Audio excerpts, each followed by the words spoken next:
The divorce papers felt heavy in my hands as I sat in the courthouse hallway, wondering how 15 years of marriage could be reduced to a stack of cold legal documents. My soon-to-be ex-husband, Daniel Harrison, stood across the marble floor, laughing with his lawyer about something probably at my expense. He looked exactly like the wealthy banker he was. Expensive suit, perfect hair, and that smug smile that had once charmed me, but now made my stomach turn. I'm Olivia Wright, though for the past 15 years I've been Olivia Harrison, the perfect banker's wife.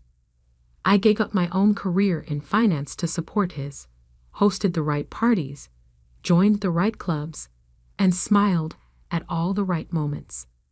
That's what was expected when you married into the Harrison banking dynasty. Mrs. Harrison, my lawyer, Samantha Porter, touched my arm gently. They're ready for us. It's Ms. Wright now. I corrected her, standing up and straightening my simple navy dress. Time to reclaim my name. Inside the courtroom, Daniel's arrogance filled the space like expensive cologne. He'd fought this divorce every step of the way, not because he wanted to save our marriage, but because he couldn't stand the idea of me leaving him. Control was everything to Daniel Harrison. Your Honor, his lawyer began, my client has been more than generous in the settlement offer. Mrs. Harrison. Ms. Wright, I interrupted quietly. Daniel's jaw tightened. He hated being corrected. Ms. Wright, his lawyer continued, would retain the summer house in the Hamptons and a very comfortable monthly allowance. An allowance? I couldn't help but laugh. Like I'm a child. Well, you'll need something to live on, Daniel spoke up, his voice dripping with condescension. It's not like you've worked in 15 years. Someone has to take care of you. The judge looked between us, clearly sensing the tension. Ms. Wright, you're declining the settlement offer? Yes, Your Honor. I don't want his houses or his allowance. I just want what I brought into this marriage and my freedom. Daniel actually laughed out loud. What you brought in? You had nothing when we met. Everything you are is because of me. I met his eyes steadily. Then I guess I have nothing to lose. The next hour was a blur of legal terms and asset divisions. In the end, I walked away with my personal savings, my car, and my education, an MBA from Wharton that Daniel loved to pretend didn't exist. He kept the houses, the boats, the country club memberships, and his precious family name. As we left the courtroom, Daniel caught my arm. You're making a mistake, Olivia. You really think you can make it out there?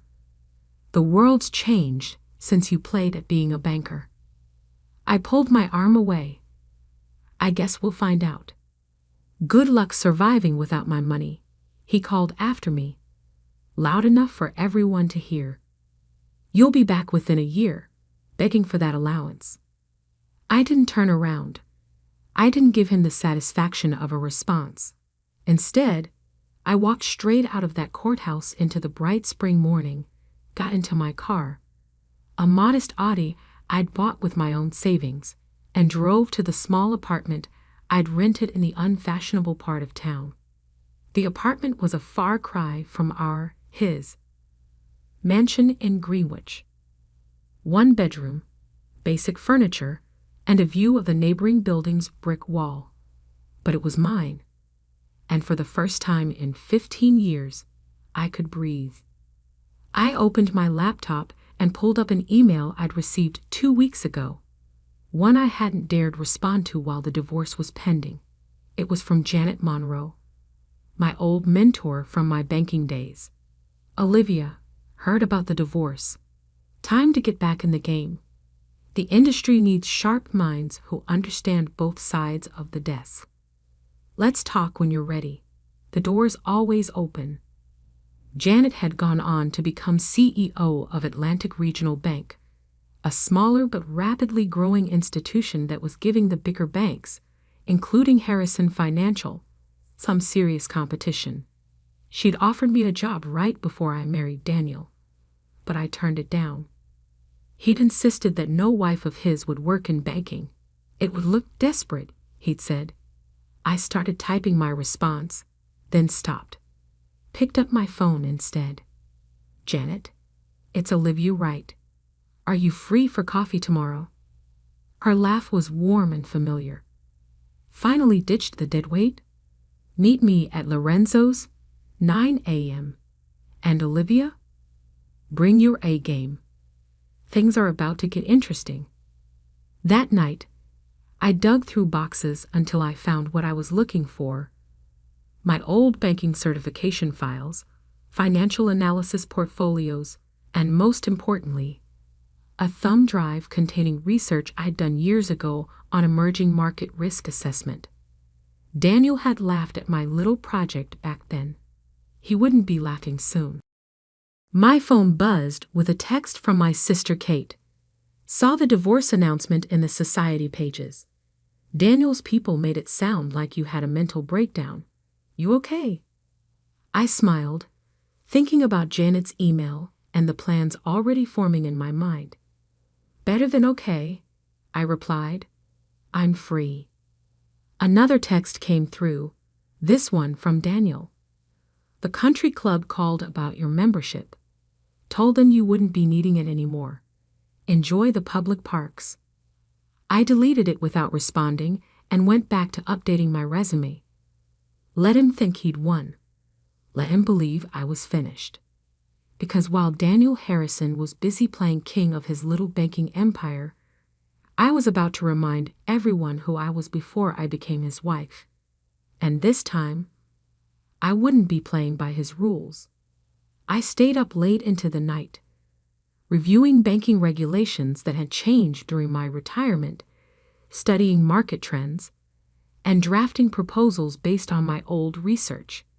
By the time I finally went to bed, my small apartment was covered in notes and printouts, and my mind was racing with possibilities.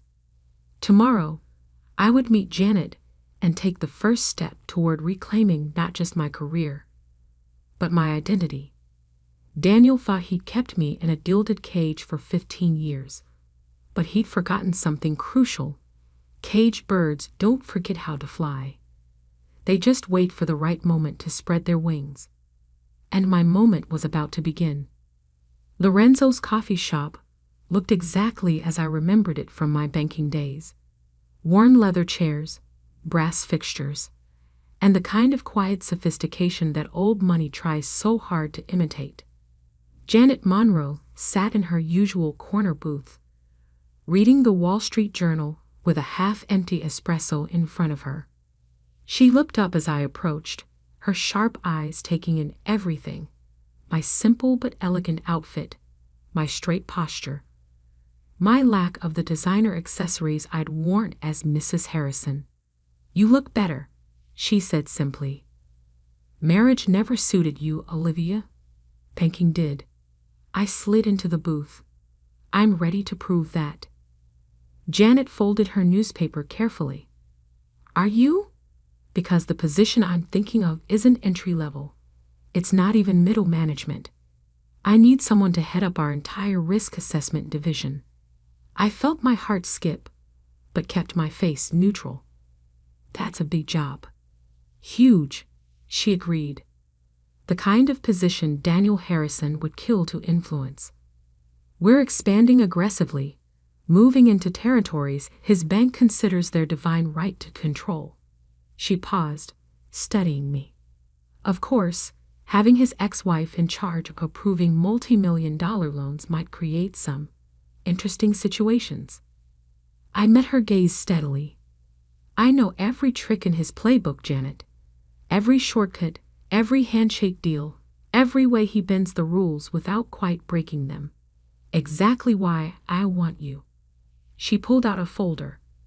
Your starting salary would be twice what Harrison Financial pays their division heads.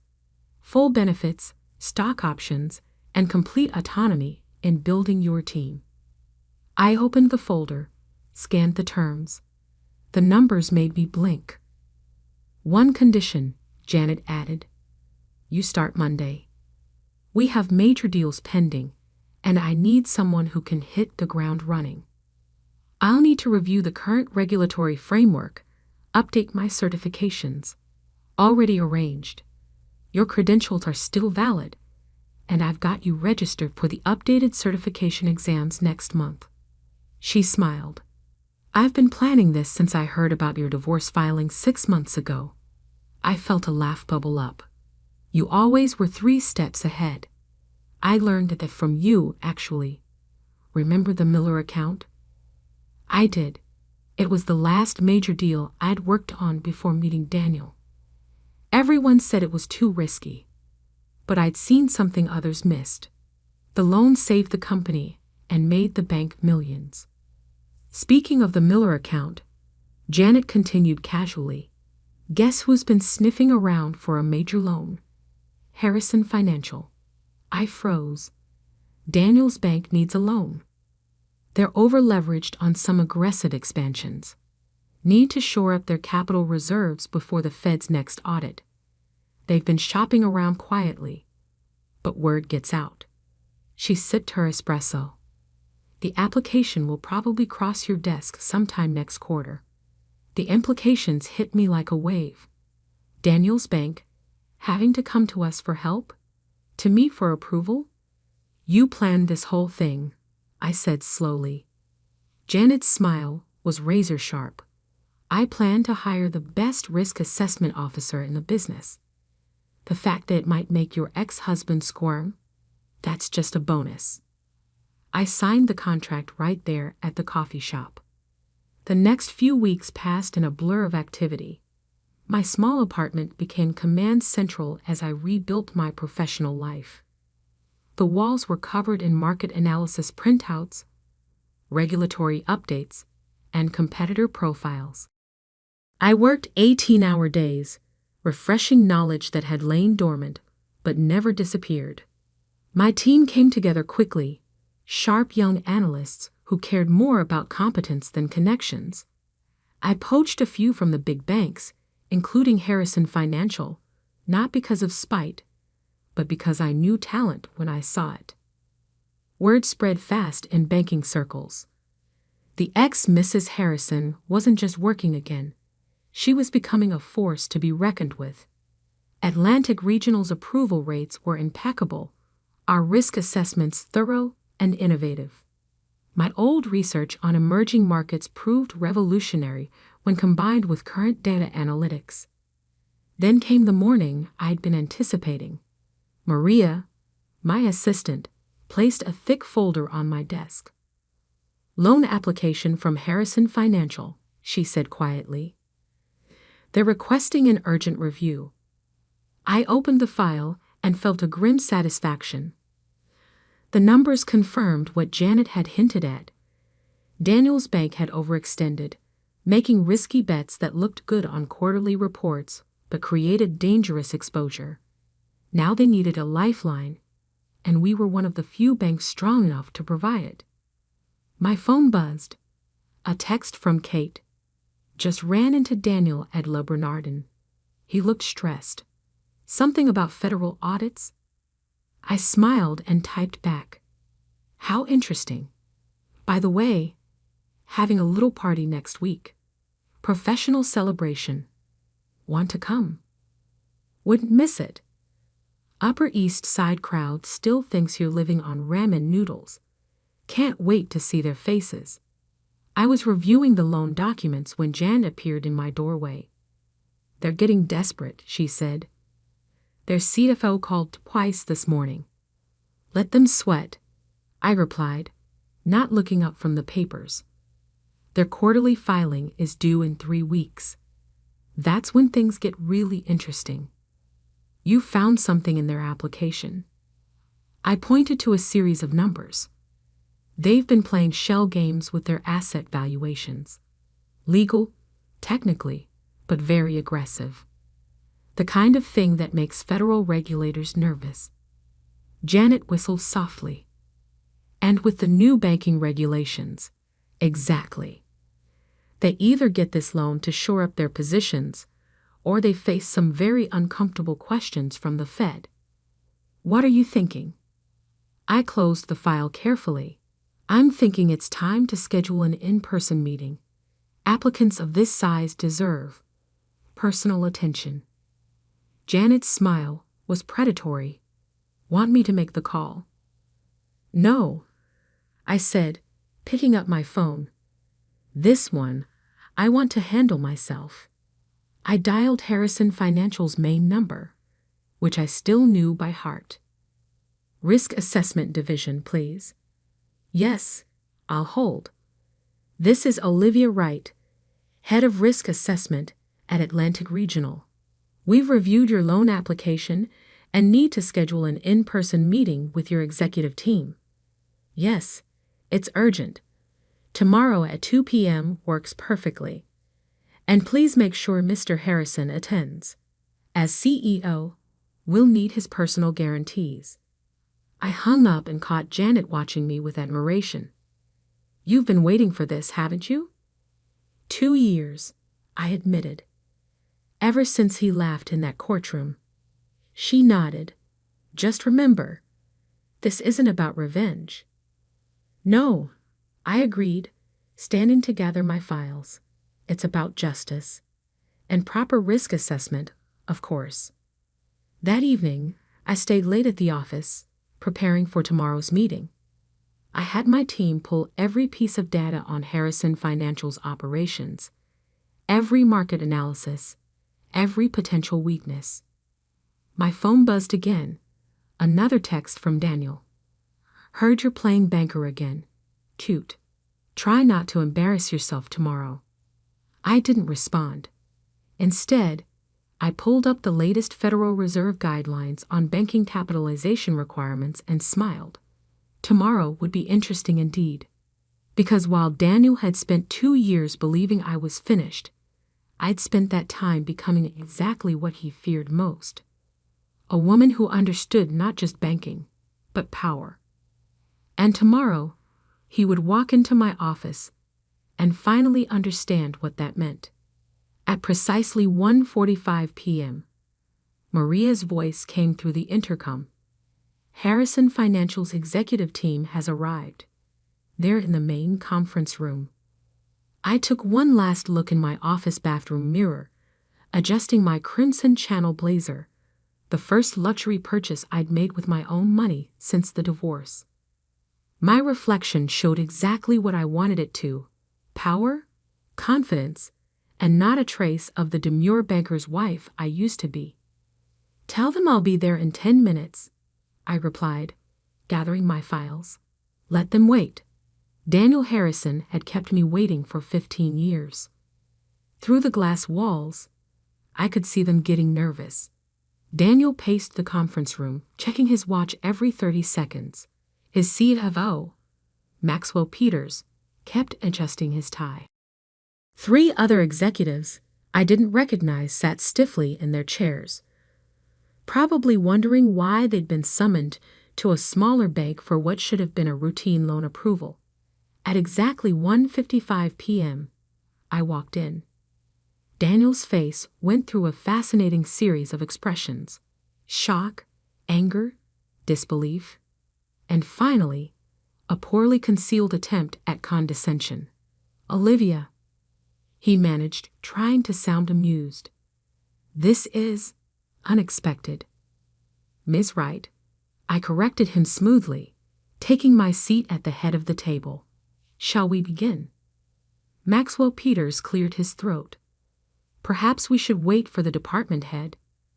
You're looking at her, I interrupted, opening the first file. Now, about your loan application. Daniel's laugh was sharp, forced. This is ridiculous. We're seeking a $100 million credit facility. Surely the actual head of risk assessment is speaking. Janet's voice cut in as she entered the room. I suggest you listen carefully, Mr. Harrison. Your quarterly filing deadline is approaching, isn't it? The color drained from Daniel's face as reality finally sank in. He wasn't just facing his ex-wife. He was facing the person who held his bank's future in her hands. I started my presentation, methodically laying out every flaw in their loan application, every questionable asset valuation, every regulatory red flag. Years of watching Daniel operate had taught me exactly where to look. Your Midwest expansion was particularly aggressive, I noted, pulling up a chart. 3 bank acquisitions in 6 months, all heavily leveraged. The Fed's new capitalization requirements must be keeping you up at night. Maxwell Peters shifted uncomfortably. We've maintained all required ratios. Through some creative accounting, I finished for him. Legal? Technically, but precarious. 1 bad quarter, 1 regulatory review, and the whole house of cards collapses. This is absurd, Daniel snapped, standing up. We'll take our business elsewhere. Will you? I asked quietly. Before the end of the quarter? We both know every other bank in the region has already turned you down. That's why you're here. Janet smiled from her corner. Sit down, Mr. Harrison. Ms. Wright isn't finished. I pulled out another document, the final nail in the coffin. Your latest internal audit. Interesting reading. I particularly enjoyed the section on risk exposure in your Asian markets. Daniel's face went from red to white. How did you get that? I believe you know Thomas Chen, the analyst you fired last month for raising unnecessary concerns about your exposure rates. He works for me now. The room went deadly quiet. Everyone knew what this meant. Without this loan, Harrison Financial would face a Federal Reserve audit they couldn't pass. Daniel's empire would crumble. What do you want? He asked, his voice barely controlled. I closed my files slowly. Want? I'm just doing my job, Daniel, assessing risk, making sound financial decisions. Isn't that what you always said banking was about? Name your terms. Maxwell interrupted, shooting Daniel a warning look. I laid out the conditions. Atlantic Regional would provide the loan, but with strict oversight provisions. Harrison Financial would need to unwind its riskier positions, submit to quarterly external audits, and most importantly, restructure its board of directors to include independent members. You're trying to take control of my bank, Daniel realized, his voice hollow. No, I corrected him. I'm trying to save it from your ego. You have 24 hours to accept these terms.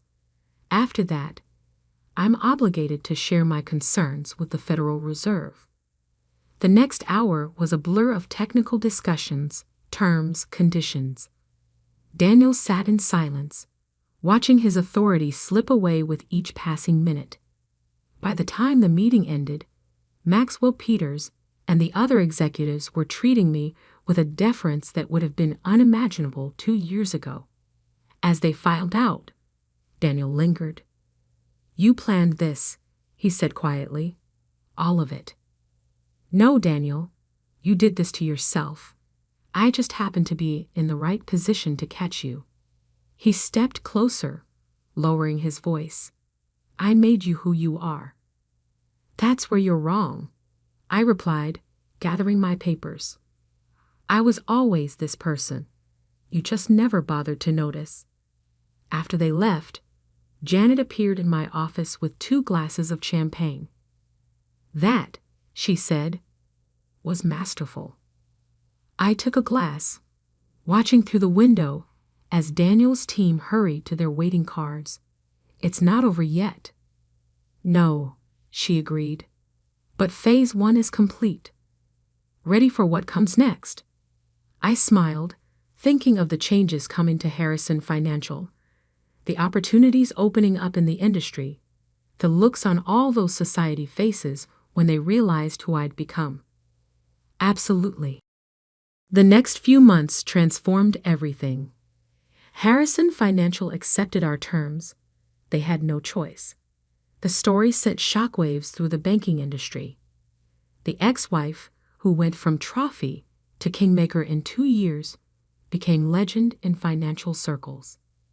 Daniel was forced to step down as CEO 6 months later, after the independent board members discovered even more problems with his leadership. Last I heard, he was consulting in Dubai, far from the New York banking world he once ruled. I kept my position at Atlantic Regional, but now with expanded responsibilities. Janet and I were revolutionizing how regional banks operated, creating a new model of ethical, sustainable growth. 1 year to the day after that fateful meeting, I received a letter from Daniel's sister, Catherine. We'd been close once, before the divorce. "I never thought I'd say this," she wrote, "but you did him a favor. The bank's stronger now than it ever was under his control. He just couldn't see past his own ego to recognize what he had in you." I folded the letter and looked around my corner office. So different from the small apartment where I'd started my comeback. On my desk sat a new photo. Me ringing the opening bell at the stock exchange. Janet beside me, celebrating Atlantic Regional's record-breaking quarter. My phone buzzed. A message from Kate. "Guess who I just saw at Le Bernardin? Daniel's ex-girlfriend, the one he left you for. She was having lunch with her new husband, a junior analyst at your bank." I laughed out loud. Life had a way of coming full circle. That evening, I gave a speech at the Women in Banking conference. Looking out at the sea of faces, many of them women who'd been dismissed, underestimated, or pushed aside, I shared my story. Not to gloat, but to show them what was possible. Success, I told them, isn't about proving others wrong. It's about proving yourself right. Later at the reception, a young analyst approached me. "Ms. Wright? I'm in a similar situation. My boss keeps taking credit for my work, telling me to be patient, paying my dues." I handed her my card. "Come see me Monday. Atlantic Regional is always looking for talent." She looked at the card like it was gold. "Thank you. You know, you've become something of a legend in banking circles." I smiled, thinking of that day in the courthouse when Daniel laughed at my chances of survival. "The thing about legends," I said, "is that they usually start with someone being underestimated." As I drove home that night, past the glittering towers of Manhattan's financial district, I thought about how far I'd come. Not just in terms of success, but in understanding my own worth. Daniel had been right about one thing. I wouldn't survive without his money. I would thrive without it. Because in the end, the best revenge wasn't taking his bank or exposing his failures. It was becoming the person I was always meant to be, the person he tried so hard to keep contained. And that person? She was just getting started. When the Wall Street Journal ran their annual Women in Finance issue the following month, my story was the cover feature. The headline read, "The Queen of Regional Banking: How Olivia Wright Transformed an Industry." Daniel sent a copy to my office, a yellow sticky note attached. "Congratulations. You proved me wrong." I added the magazine to my wall of achievements, right next to the original divorce papers. Together, they told a story, not just of revenge or redemption, but of reclamation. Because sometimes the biggest power move isn't taking someone else's throne. It's building your own kingdom.